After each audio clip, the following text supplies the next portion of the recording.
Welcome back. آج پاکستان سیلابوں کے سیلاب میں گھرا ہوا ہے اور ہم بات کر رہے ہیں کہ ایسے کون سے فیکٹرز ہیں جو فیلئر آف گورننس کی انڈیکیشن دیتے ہیں. ساجد، آپ بھی کل وہاں پہ موجود تھے، کریش سائٹ پہ آپ گئے، آپ نے وہاں پہ کیا دیکھا؟ ریلیف ایکٹیویٹیز کس طرح سے ہیمپر ہو رہی ہیں؟ دیکھیں، ہمیں بھی شروع میں یہ کہا جاتا رہا کہ آرمی کی ٹیمیں وہاں پہنچ چکی ہیں اور وہ ریسکیو ورک کر رہے ہیں، آپ کی جانے کی ضرورت نہیں ہے. لیکن جب ہم وہاں پہ پہنچے، جب ہم لوکیشن آپ کتنی دیر بعد پہنچے تھے؟ ہم تقریباً 5 گھنٹے بعد سائٹ پہنچے تھے ہم. اور وہاں پہ جب ہم دیکھا تو 90% وہاں پہ جو سیویلینز تھے، جس میں ایئر یونیورسٹی کے اسٹوڈنٹ اور اسلامک یونیورسٹی کے اسٹوڈنٹ، کیونکہ ان کے فیصل ماسک کے بیک سائڈ سے جو راستہ جاتا تھا وہاں سے وہ پہنچ چکے تھے اور وہ کام کر رہے تھے. اور یہی کہ ان کے پاس کسی قسم کے اکوپمنٹ نہیں تھے. ساجد، پوری قوم نے دیکھا، ٹی وی اسکرینز پہ دیکھا کہ ہیلی کاپٹر سے، اور وہ بھی وہاں پہ کچھ کر رہے تھے. تو ہیلی کاپٹرز وہاں پہ ہیلی کاپٹر کے بارے میں بتاؤں کہ ہیلی کاپٹر 1 گھنٹے کے بعد آتا تھا، اور جو وہاں پہ سیویلینز جو تھے، جو بھی پارٹس پر آتے تھے، ان کو کلیکٹ کر کے باندھ دیا جاتا تھا. تو ہیلی کاپٹر وہ 1 گھنٹے بعد آ کے وہ ریسیو لے کے کر کے لے جاتا تھا. آرمی کے بارے میں وہاں پہ جو ریسکیو کے ادارے بھی تھے، وہاں 1122 کے اور سی ڈی کے ادارے تھے، اور آرمی اور نیوی کے کچھ یونٹس بھی وہاں پہ بعد میں پہنچے تھے. لیکن وہاں پہ جو ڈپارٹمنٹ تھے ان کے درمیان نمبر گیم زیادہ چل رہی تھی. یعنی کہ جب میڈیا کے سامنے آنا، پریزنس شو کرنا، وہ زیادہ تھا. اور سیویلینز کو وہاں پہ جیسے کہ وہ مانیٹر کیا جا رہا ہے کہ آپ ایسے کریں، آپ ایسے کریں، یہاں سے یہ کام کریں. لیکن ان کے پاس آرمی کے بارے میں بتاؤں کہ آرمی والوں نے وہاں پہ سب سے پہلے جاتے ہوئے اپنا ایک کیمپ لگا لیا سائٹ پہ. اور جو ہم نے دیکھا کہ وہاں پہ ایسے وقت میں جب کہ وہاں پہ جو والنٹیئرس کام کرے تھے ان کے پاس پینے کے لیے پانی تک نہیں تھا، اور گرمی کی وجہ سے، اور کافی لوگ وہاں پہ جو پہنچے تھے کیونکہ وہ ایسے لوگ پہنچ گئے تھے تو ان کے جوتے پہاڑ پہ چڑھتے ہوئے ان کے جوتے ٹوٹ گئے تھے، ہاتھوں میں زخم آ چکے تھے. تو اس وقت جب کہ وہ لوگ ڈھونڈ رہے تھے کہ کہیں سے کپڑے کلیکٹ کیے جائیں، ڈنڈے توڑ کے وہاں سے ملبے کو ہٹایا جا رہا تھا، اس وقت میں نے دیکھا کہ آرمی کے لوگوں کے لیے وہاں پہ کیمپ کے اوپر شاید کوئی میجر صاحب بیٹھے ہوئے تھے ان کے یونٹ میں، ان کے لیے کھانا جا رہا تھا. ساجد، وہ تو ایک انسٹیٹیوشن ہے جو کہ ویل آرگنائزڈ ہے، اور شاید ڈیزاسٹر مینجمنٹ کی ان کے پاس ٹریننگ بھی ہے، آرگنائز طریقے سے موو کرتے ہیں. اور گو کہ ہم نے جو آفیشل اسٹیٹمنٹس سنی اور دیکھی بھی، اس میں یہ تھا کہ فوج نے شاید ایک بہت بڑا کردار ادا کیا اس ریلیف میں. گو کہ جیسے آپ بتا رہے ہیں اور جو لوگ بتا رہے تھے، شاید گراؤنڈ پہ حقیقت مختلف ہو. فیصل، آپ ہسپتالوں میں موجود تھے، ہسپتالوں کے کیا حالات تھے؟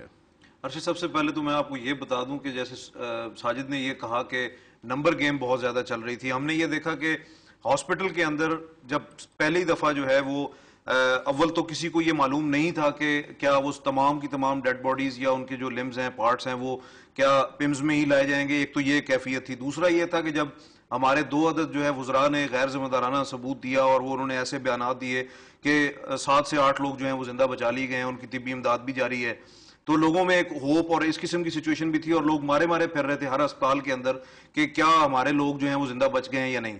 اس کے بعد جب تمام ڈیڈ باڈیز اور جو ہے نا وہ آنا شروع ہوئے، تو مجھے کہتے ہوئے انتہائی افسوس ہو رہا ہے کہ ہسپتال کے اندر جو ہے وہ ڈیڈ باڈیز اور وہ تمام سلسلہ وہ اس طرح پڑا ہوا تھا جیسے کسی کسائی کی دکان پہ گوشت پڑا ہوتا ہے، اور کسی یعنی کہ انسانی جو جسم ہے اس کی حرمت تک جو ہے نا وہ نہیں تھی. اس کے بعد جو ہے ارشد، ایک سب سے اہم چیز وہاں پہ یہ تھی کہ بیت المال کے ایم ڈی صاحب جو ہیں وہ وہاں پہ یہ جب انہوں نے دیکھا کہ اس قسم کی سچویشن، انہوں نے اپنے نمبر گیم شروع کر دی اور وہاں پہ جناب کچھ ٹینٹ لگا دیے، کرسیاں لگا دی، اور یہ 8-10 امیج پروجیکشن کی آپ بات کر رہے ہیں فیصل، اور آن گراؤنڈ شاید لوگوں کو ریلیف نہیں دیا جا رہا. اور آج جو سیلاب کی صورتحال ہے اس میں بھی شاید ہم اسی طرح کی چیزیں دیکھیں کہ ایک کریڈٹ لینے کا سلسلہ ہوگا اور شاید لوگ اپنی مدد آپ کریں. ڈاکٹر صاحب، سیویلین اداروں کی کیپیسٹی اتنی ہے کہ وہ ریلیف ایکٹیویٹیز پرووائڈ کر سکیں، اور اگر نہیں ہے تو کیا وجوہات ہیں اس کی؟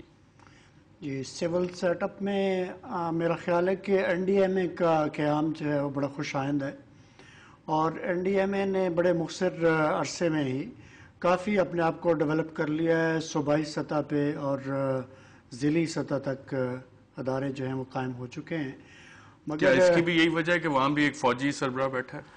ہاں، اس کی یہ وجہ بھی ہو سکتی ہے، مگر اس میں بہت سارے، یہ تو فوجی سربراہ ہے مگر اس کے نیچے کام کرنے والے جو ہیں زیادہ تر سیویلین ہیں اور پروفیشنلز ہیں. اور سب سے بڑی بات جو ہے، اگر آپ ڈیزاسٹرز کو لیتے ہیں تو 95% ڈیزاسٹرز جو ہیں وہ نیچرل ہیں. بالکل ڈاکٹر صاحب، نیچرل ڈیزاسٹرز ہیں، اور آج بھی پاکستان سیلاب کی زد میں ہے، اور لوگ شاید اپنی مدد آپ کر رہے ہیں، جبکہ اتھارٹیز کلیم کر رہی ہیں کہ ڈفرینٹ قسم کی ریلیف کمیٹیز بنا دی گئی ہیں. چیف منسٹر پنجاب کی طرف سے بھی سٹیٹمنٹ آ گئی ہے، صدر اور وزیر اعظم کی طرف سے بھی سٹیٹمنٹس آ گئی ہیں. اور جب پاکستان سیلابوں کے سیلاب میں گھرا ہوا ہے، مہنگائی کا سیلاب، لوڈ شیڈنگ کا سیلاب، غربت کا سیلاب، اور آج بارش کی وجہ سے سیلاب، تو لوگوں کے لیے کیا ریلیف ہے؟ اس پہ ہم گفتگو مزید جاری رکھیں گے ایک وقفے کے بعد.